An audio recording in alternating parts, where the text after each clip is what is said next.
Simposium 10 ini akan dipandu oleh moderator yang terhormat Dr. Sri Budi Rianawati, spesialis neurologi konsultan. Sebelumnya saya akan membacakan CV singkat Dr. Sri Budi. Dr. Sri Budi Rianawati, spesialis neurologi konsultan, lahir di Pamekasan 6 Februari tahun 1962. Beliau menyelesaikan pendidikan dokter umum dari Fakultas Kedokteran Universitas Brawijaya, Malang. Kemudian beliau melanjutkan spesialis neurologi di Fakultas Kedokteran Universitas Airlangga, Surabaya tahun 1997 sampai 2001.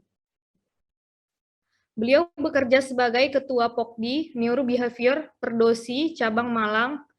Kemudian beliau juga sebagai Sekretaris POKDI Neurobehavior PP Perdosi dari tahun 2019 sampai 2023.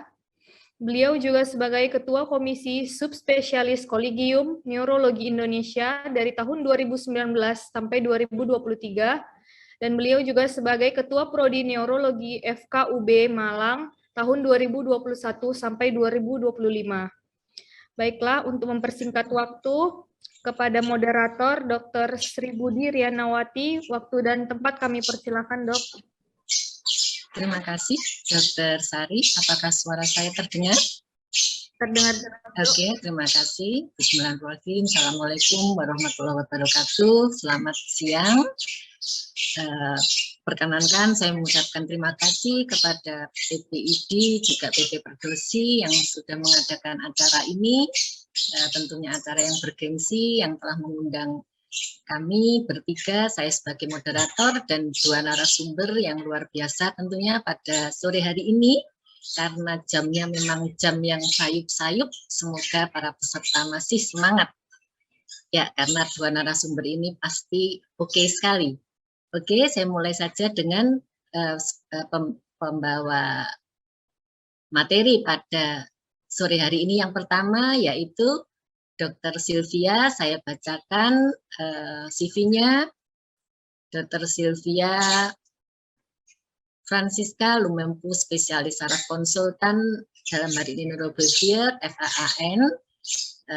Beliau lulus sebagai dokter sudah tahun 1980, kemudian menjadi konsultan neurobehavior pada 2003 dan mengikuti mini fellow Alzheimer Research Center of University of California, Los Angeles pada 2001 dan fellow American Academy of Neurology pada 2020. Riwayat pekerjaan beliau menjadi konsultan neurobehavior ini, beliau pada tahun 1996 sampai 1996 sampai 2013 staf divisi neurologi behavior dan divisi neurogeriatri di bagian neurologi RSDM FKUI.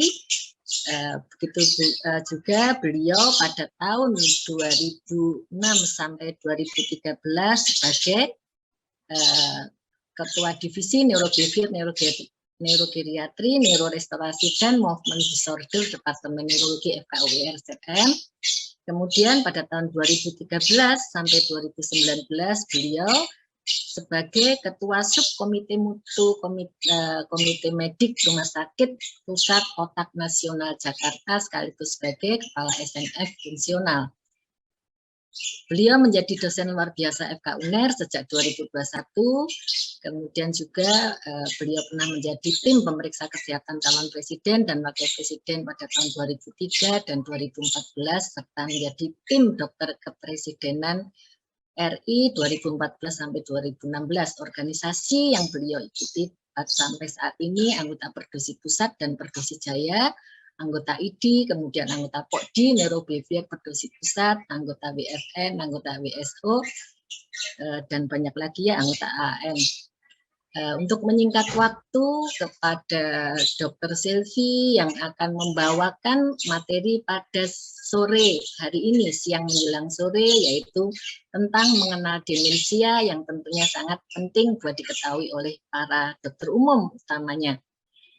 Waktu yang kami berikan 20 menit, Dr. Sylvie. Mohon izin nanti apabila kurang 5 menit kami akan mengingatkan. Kami persilakan kepada Dr. Sylvia, monggo.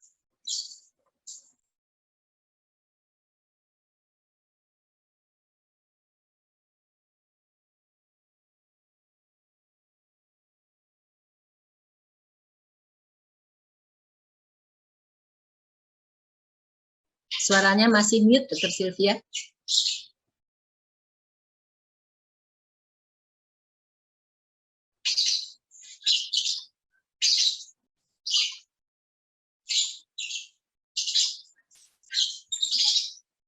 Yang merah itu Dr. Sylvia, mute, unmute. Atau dari panitia mungkin?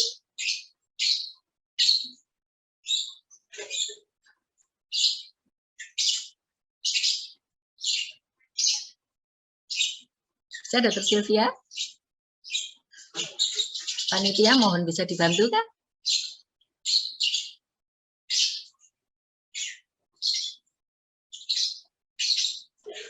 Ya, oke. Silakan Dr. Sylvia. Tes, monggo. Maaf, ini jadi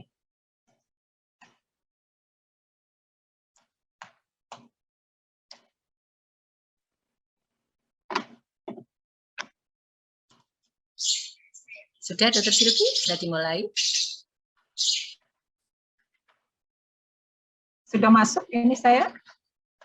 Sudah Dok, sudah monggo dimulai. Sudah terdengar suaranya dan presentasinya sudah kelihatan, tinggal di show slide-nya aja.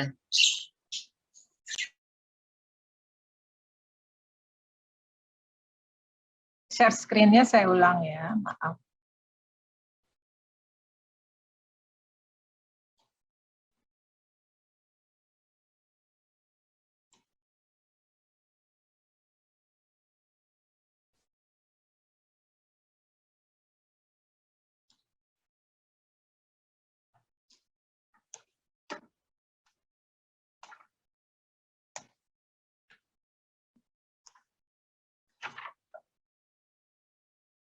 Baiklah, maaf, ada gangguan teknis sedikit.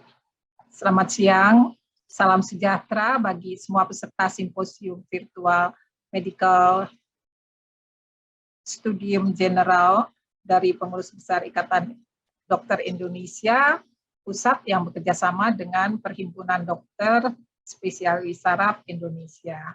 Pertama saya mengucapkan terima kasih kepada panitia IDI yang telah memberikan kesempatan sebagai pembicara pada simposium virtual dengan topik neurobehavior mengenai tugas saya adalah mengenal demensia. Terima kasih kepada moderator yang telah memperkenalkan saya. Baiklah, tidak memperpanjang waktu, kita mulai. Tentu pada pembahasan mengenai demensia, terutama ini untuk para dokter umum yang tentu banyak bekerja di pelosok-pelosok di seluruh Indonesia. Tentu banyak di sana usia lanjut.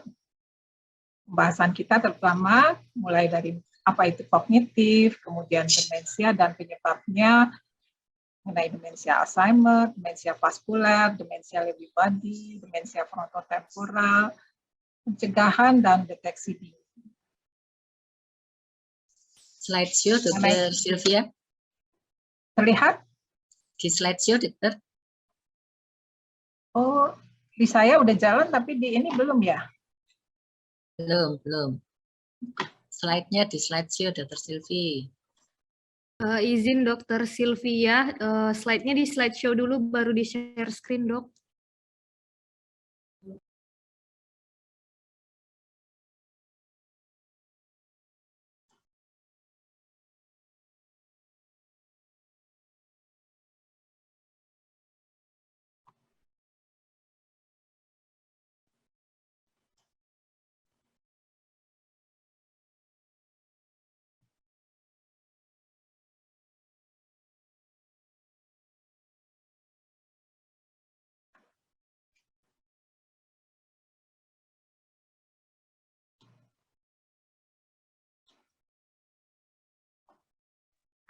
Oke. Sudah masuk ya? Sudah, Dokter. tinggal halamannya saja. Oh, ini sudah halamannya udah yang berikut ya. Baiklah. Ini pada gambar ini kita melihat kembali ya anatomi dari fungsi saraf. Kita melihat bahwa ada sejumlah 100 triliun konektivitas. Ini peranannya untuk kemampuan mental seseorang dan untuk kemampuan fisik dari pengaturan otak. Jadi bagaimana kalau terjadi penyakit di otak, khususnya kalau pada daerah-daerah yang berperan pada fungsi kortikal luhur di otak.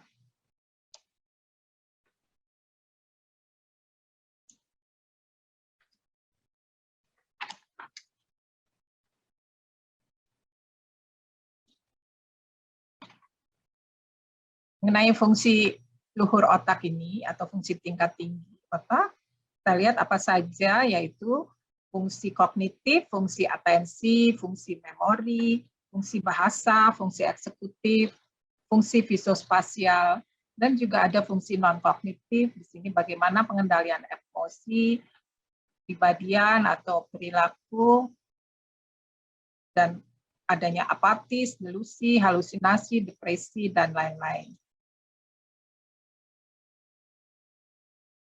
Pada otak manusia kita ketahui ada belahan kiri, belahan kanan. Peranan pada kognitif untuk belahan kiri ini khusus untuk semua pengetahuan yang kita pelajari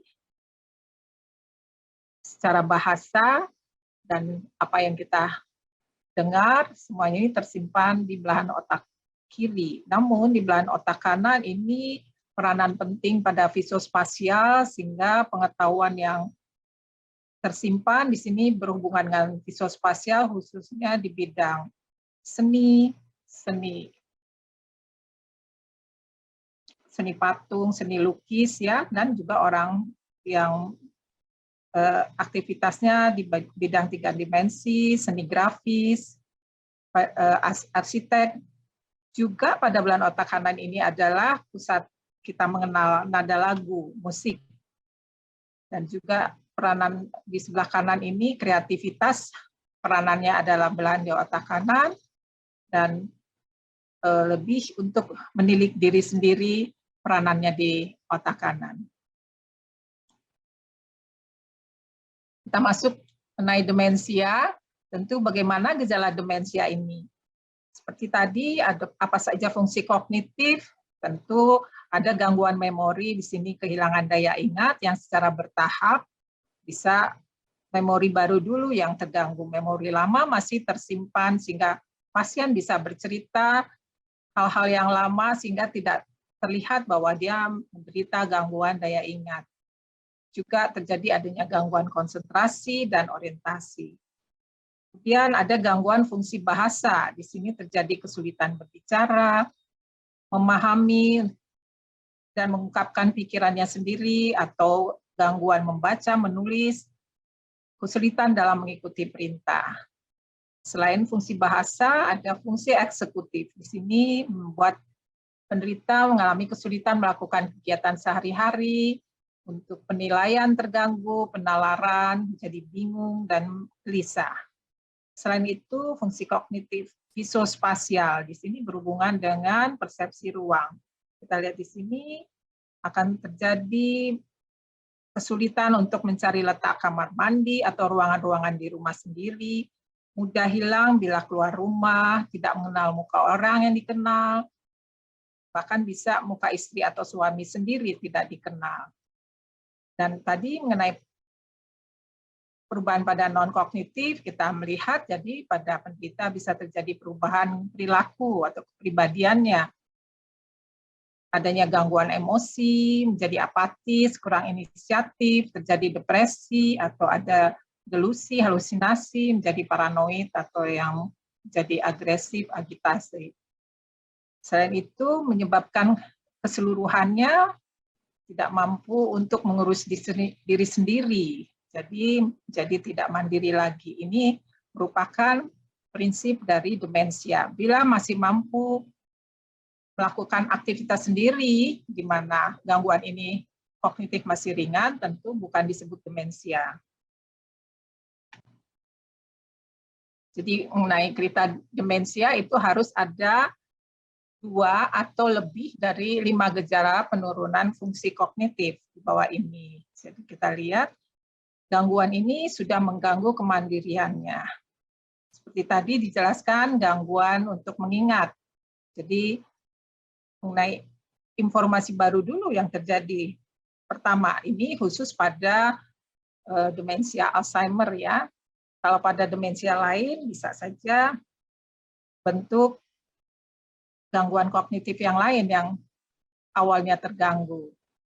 Kemudian juga di sini terjadi penilaian yang buruk, gangguan untuk mengambil keputusan, sehingga kesulitan mengelola keuangan, membuat keputusan yang buruk, masalah keselamatan termasuk mengemudi.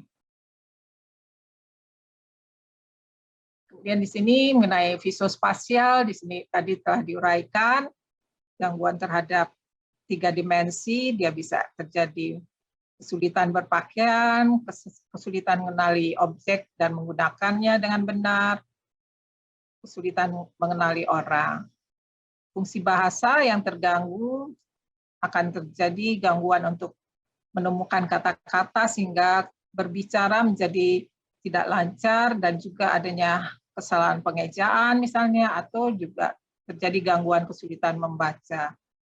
Pada perubahan kepribadian atau perilaku, ini kelima, termasuk di sini apatis, menarik diri dari kegiatan sosial, emosinya labil, suka marah-marah, adanya perilaku kompulsif atau perilaku yang tidak pantas secara sosial. Ya, kita lihat contoh dalam ilustrasi gambar ini, seorang pria memegang kamera tapi tidak tahu menggunakan cara-cara untuk mengambil foto. Dan kita lihat bila seorang pria sedang bermain game, dia akan sulit, harus berpikir lama bagaimana untuk strategi permainan game. Kita melihat di gambar ini bagaimana menggambar jam, angka-angka tidak berurutan, dan juga terlihat bagaimana penderita akan menjadi depresi, gangguan dari non-kognitif, karena menyadari kemampuan kognitif yang sudah menurun. Mengenai tipe demensia, tentu yang terbanyak adalah demensia Alzheimer. Di sini 40-55%. Kedua adalah demensia vaskuler, 20%. Yang ketiga, demensia Lewy body dan demensia Parkinson. Ini berkisar antara 15-25%. Berikutnya adalah demensia frontotemporal 5%, dan penyebab lain demensia adalah 5%. Mengenai penyebab demensia lainnya,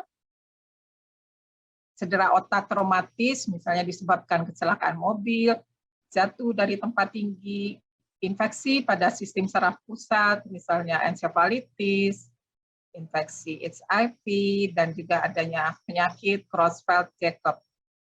Alkohol juga dan penggunaan narkoba dalam waktu lama akan menyebabkan gangguan otak dan terjadi tampilan sindrom demensia.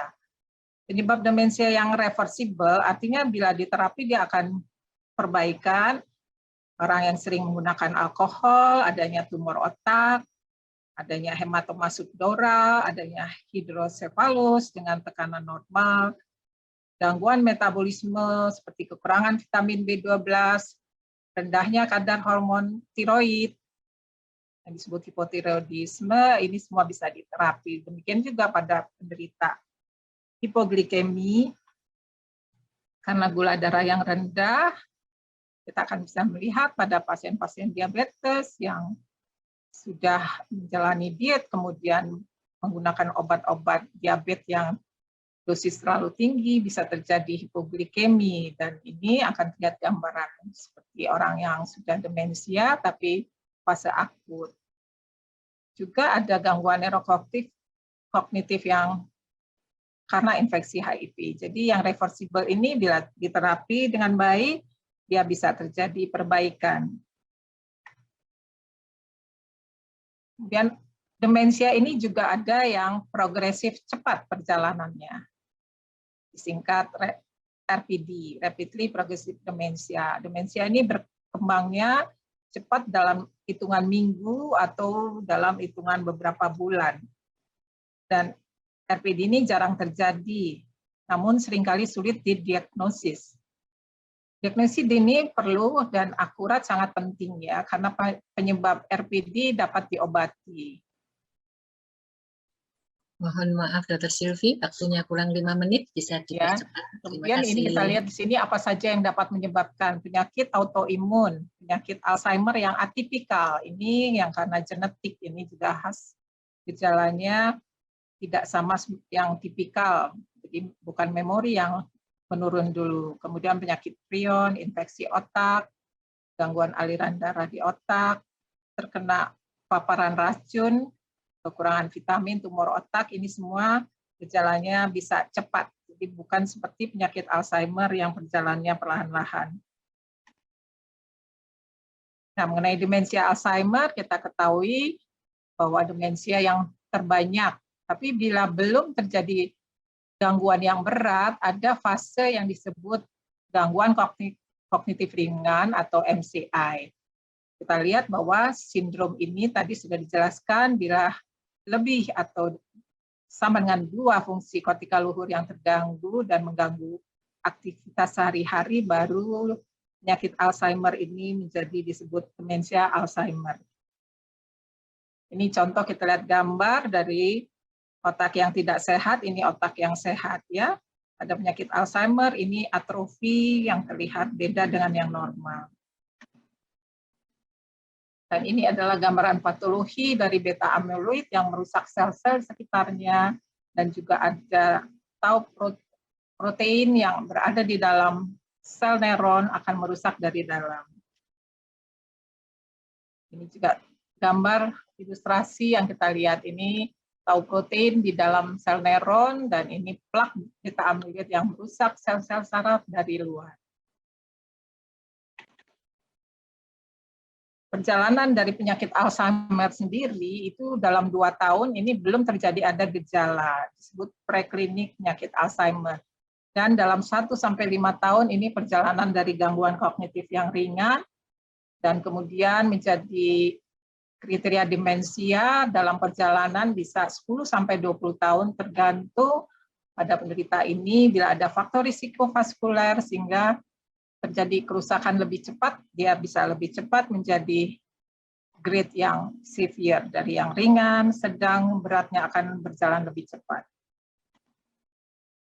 Ini kita melihat imagingnya, ini gambaran yang normal, ini gambaran yang MCI, jadi sudah mulai ada pelebaran ventrikel di daerah temporal.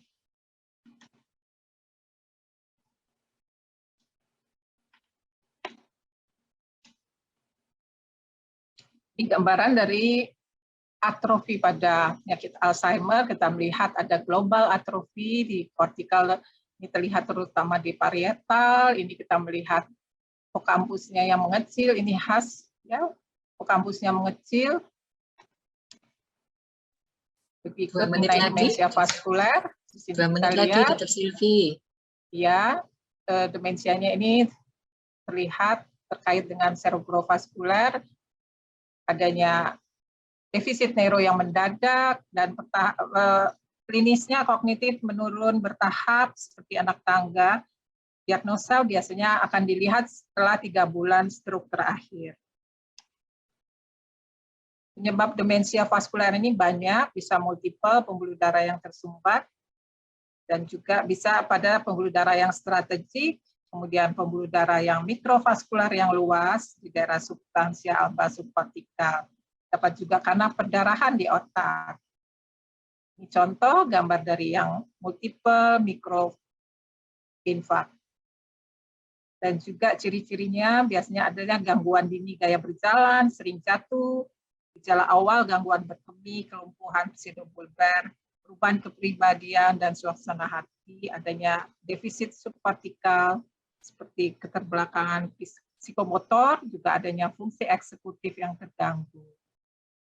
Namun ada juga bercampurnya demensia Alzheimer dengan demensia vaskuler. Kita bisa melihat contoh dari gambaran MRI ini. Ada white matter ischemia yang kronis. Di sini juga ada atrofi dari hipokampus. Di sini kita melihat juga pada usia 66 tahun adanya atrofi yang global, hipokampus yang atrofi, tapi kita juga melihat di sini ada infak di subkortikal dan juga ada microbleeding subkortikal karena hipertensi, tapi juga ada di kortikal. Jadi ini masuk di demensia campuran Alzheimer dan vaskuler. Ini juga contoh dari mix demensia Alzheimer dengan penyakit CVD atau demensia vaskuler. Mengenai Lewy body, agak dipercepat ya Dr. Sylvie. Ya, ini kita lihat gejala awalnya, ini perjalanannya 5-15 tahun sebelum demensia sudah ada penurunan indera penciuman, kemudian ada gangguan perilaku REM sleep. Di sini mimpi buruk, sering berteriak-teriak saat tidur, menangis, juga adanya gerakan anggota badan saat tidur, adanya keluhan konstipasi atau sembelit, mudah pusing atau dizziness saat berdiri, adanya inkontinensia urin, air liur yang mulai meningkat, berkeringat meningkat, ini gejala-gejala awalnya. Pada gejala intermediate muncul delirium, ini diprovokasi, tidak dapat dijelaskan bagaimana munculnya. Gangguan psikiatri yang onset lambat, melihat adanya psikosis, depresi. Gejala fase lanjut di sini gangguan kognitifnya ringan, non amnestik, artinya bukan memori yang terganggu berat. Munculnya lebih banyak gangguan halusinasi visual, ilusi, kesalahan pahaman. Kemudian ada gejala Parkinsonism. Mengenai frontotemporal demensia, kita lihat di sini demensia yang pada usia lebih dini, usia 50-60 tahun, dia bersifat familial dan herediter. Di sini ada varian behavioral, ada varian language. Kita lihat yang terbanyak 60% adalah varian behavioral. Kita bisa melihat di sini bagaimana bagian dari FTD ini yang terbanyak varian behavioral, jadi lebih banyak perubahan tingkah laku, jadi hilangnya empati, apatis, disinhibisi, kurangnya tilikan diri, dan gangguan fungsi eksekutif. Sedangkan yang varian language, kita lihat ada yang semantik, dan ada yang progresif non-fluent. Mohon maaf, Dr. Sylvie, waktunya habis, monggo dipercepat sedikit. Sebentar lagi, ini tinggal beberapa slide, ini pencegahannya, jadi bagaimana pencegahannya adalah cegah trauma kepala, pakailah sabuk pengaman helm saat naik sepeda motor, naik sepeda. Olahraga teratur, depresi harus diobati, hipertensi pada usia muda, obesitas, ketidakaktifan kognitif, diabetes mellitus, hindari merokok, alkohol berlebihan, dan makanan yang sehat. Seperti ini contoh makanan yang tidak sehat, dan kita perlu makan sarapan pagi yang banyak, ada malam sedikit, siang cukup, dan ini pentingnya deteksi dini, kesempatan yang terbaik untuk segera mencegah atau menjalani pengobatan sehingga bisa mengatur rencana kehidupan dari pasien sendiri untuk selanjutnya bagaimana dia bila berjalan menjadi lebih berat kalau menderita penyakit Alzheimer. Baiklah, terima kasih presentasi saya hari ini.